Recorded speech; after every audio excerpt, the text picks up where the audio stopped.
Hi everybody, I'm Paul, and today I want to talk to you a little bit about what we want to bring on our backs when we go out for a day hike here in this beautiful Rocky Mountain environment.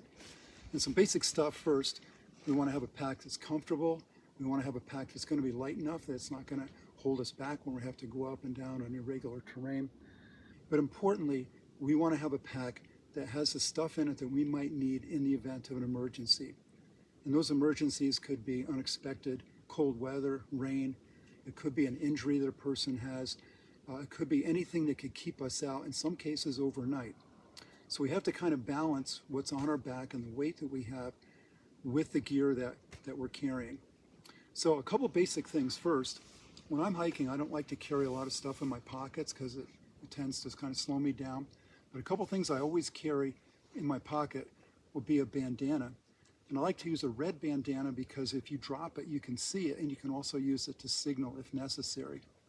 And the bandana has tons and tons of uses, which we can use it for first aid, we can use it as a headband, and lots of other things. So I always keep that kind of handy.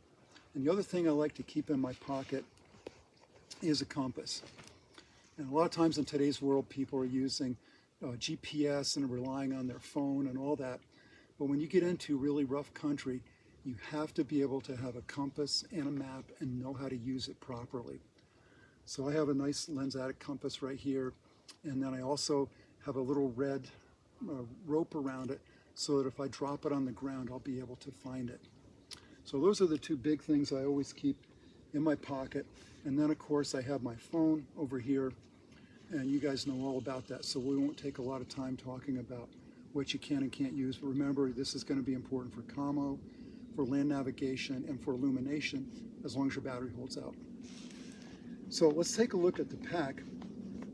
The pack I have is a nice Osprey pack. It's a day pack, super light. When fully packed, it probably weighs about 12 pounds or so. And what I do is I keep the stuff on the outside that I might need really quickly. So if you look around on this side right here, the first thing I have that I might need really quickly here in this backcountry environment is my bear spray. And this is something that if you need bear spray, you need it right away. And we're here in the northern Rockies where they have black bears and grizzly bears, and we always have to be prepared. In future episodes, we'll talk a little bit about more about how to use the bear spray safely and effectively. The other thing I have that I might need really quickly back here is, of course, my map. And this map is going to be of the area that we're in, and we've got our compass, and we know how to use it, and lots and lots of times we'll look back at this. Phone's great, GPS is great, but sometimes it's wrong, and sometimes you run out of batteries. So always having that map handy. The next thing I have in here that I can get to really quickly are gloves. So if we happen to come upon an injury in the backcountry, one of the first things we want to do is get our BSI, or body substance isolation, and get our gloves on. So I always keep a pair of gloves handy to use really quickly, and if it's a bleeding emergency, I have my bandana right here and can usually do some of the initial stuff with that to help to get hemostasis. The other thing I keep out here is I keep a pad and a pen. And the reason for this is because we write important information on this pad about ourselves in case somebody finds our pack. And we also have key numbers. If there is a medical emergency, you need to write everything down because it's really hard to remember things like vital signs and those types of things. So if we write everything down as we are working with our patient, when we go to transfer care, we've got a good documentation of that. So last thing I have on the outside here is, of course, my water. And this is a big deal out here. And we'll have subsequent lectures which will talk to you about hydration and all those things. In my outside pouch right here, I have a thing that goes with my water. I can find the right outside pouch, here it is. And that's my Sawyer filter. And the Sawyer filter will hook onto your water, and that will help you to be able to take unfiltered water, and you simply put your Sawyer out here if you have to fill up at a lake or something like that, and you can just drink your water right through that, and that makes it safe. So if you have a Sawyer filter and a water bottle, you're probably going to be in pretty good shape here in the upper Rockies where there's a lot of a lot of groundwater and streams and stuff like that. Now on top here, I've got my foam pad, and my foam pad has a multi-use. This is ultralight, accordions out like this, and it's super comfortable if you want to sit down for lunch or something like that, particularly if it's a wet ground or wet log. So that's our primary use. The other use, though, is if we happen to come upon a person who's injured in the backcountry, we can spread this out, and once we get through our examination, we can roll them on here, and it's a really, really good way to help reduce the likelihood of hypothermia. These also make really good cervical collars and really good splints for the extremities, and again, we'll talk about how to do that in subsequent episodes. Now, next thing I can do is look at my other outside pouch. I've got some basic stuff in here like my glasses. I've also got a headlamp. And you might say, well, what do you need a headlamp for if you're just going on a day hike? But it's super important because if something happens and you get delayed and you're in the woods after dark, this headlamp can save your life to help you to not fall down and get hurt, to navigate, and also to signal if necessary. Some other handy things that I have in here are some mosquito repellent. It's always good to have. And then I have a Swiss Army knife. You don't need to bring a big hunting knife or any of that kind of stuff, but the Swiss Army knife has multiple uses. You've got a good sharp end to it. It also has a screwdriver attachment for fixing things. So super important to have that in there too. This is a must, and this is just here is a Bic lighter that we can use if we need to start a fire. And there are a lot of times we're in fire-free zones, and we recognize that, but in an emergency situation, particularly in wet weather, again, this can save your life by being able to start a fire. The other thing I have out here is I have some salty snacks, and these are good if you have a person that may have hyponatremia or something like that and need to get some salt in a hurry. Just making sure that they don't have a peanut allergy. So if I turn my pack around, one of the things I love about this pack is that I have little pouches over here for more peanuts. Again, and those are for my snacks while I'm hiking down the trail. And I also have some sweet snacks too in here. And we use those in the event that we find somebody that may have hypoglycemia. For example, these snacks here have M&Ms in them. And if you see somebody with altered mental status, and a lot of times that occurs from hypoglycemia, especially out here where you might have someone with diabetes who's using a lot more calories than they're used to. And so real common, and you need to be prepared to have some sugar handy in the event of an emergency. So if we swing it around and we'll start looking at the big stuff inside here. What I've got is, go to this pouch here. And I've got my puffy jacket, this ultralight down jacket, and it's also got my knit cap in here.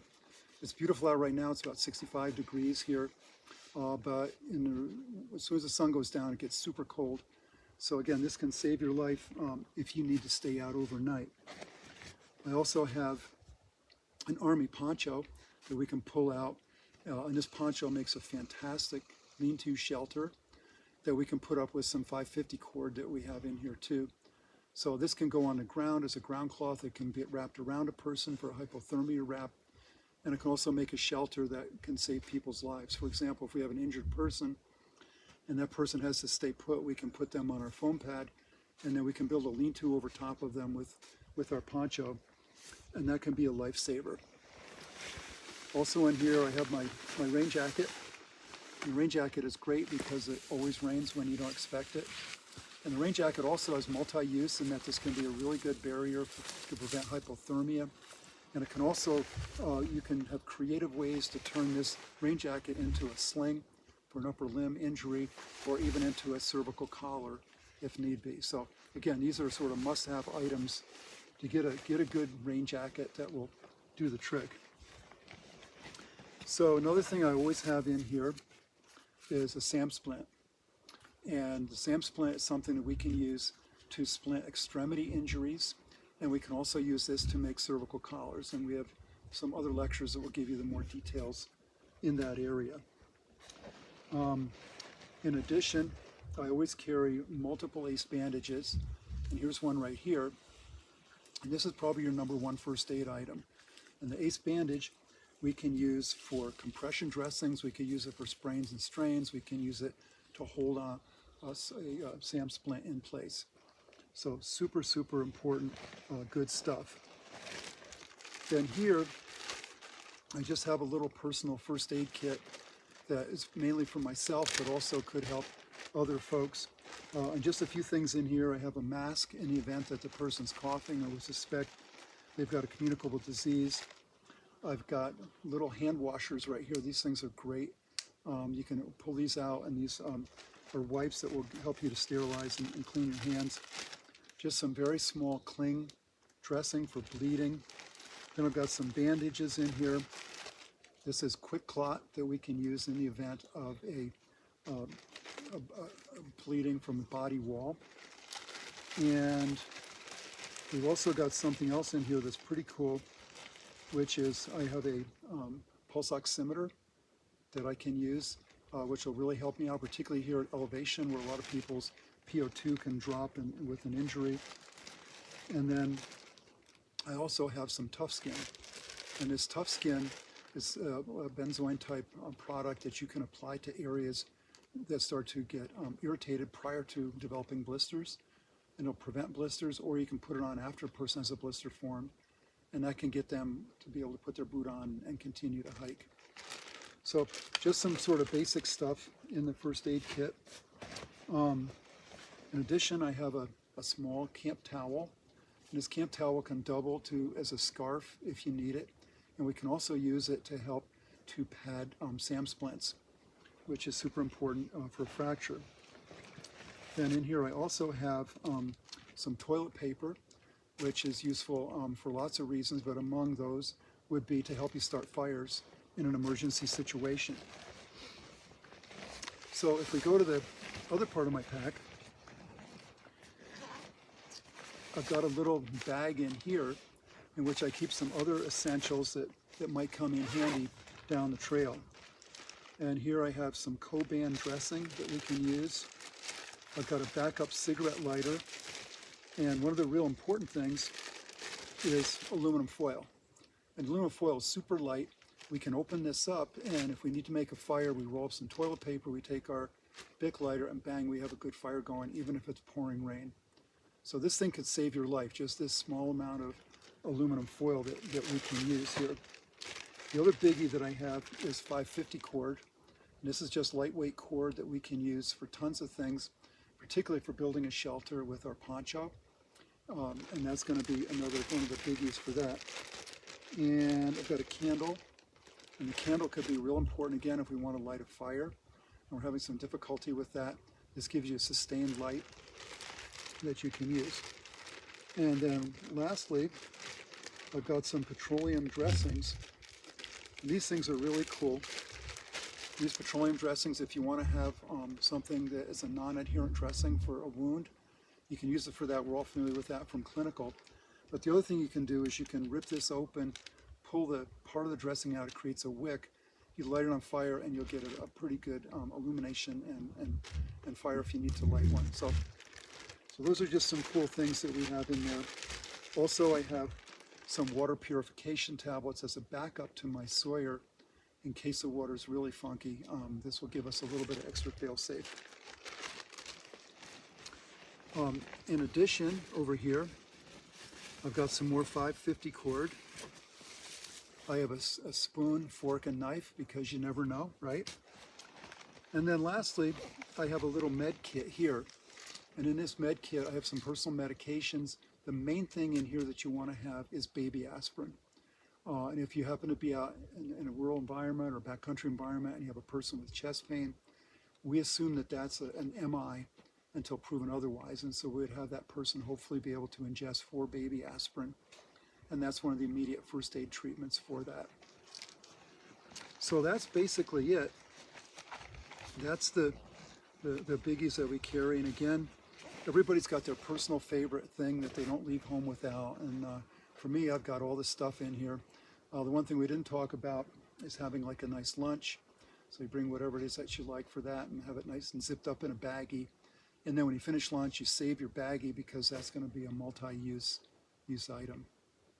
So hopefully this was helpful and will give you guys some guidance as to what to bring when you go on a day hike, particularly where we are here in the beautiful Northwest Rocky Mountains on a beautiful, beautiful early fall day. And I just want to take this time again to thank you guys for joining us. We really appreciate it. And as always, let's just take a moment to take a look at this beautiful forest that we're in.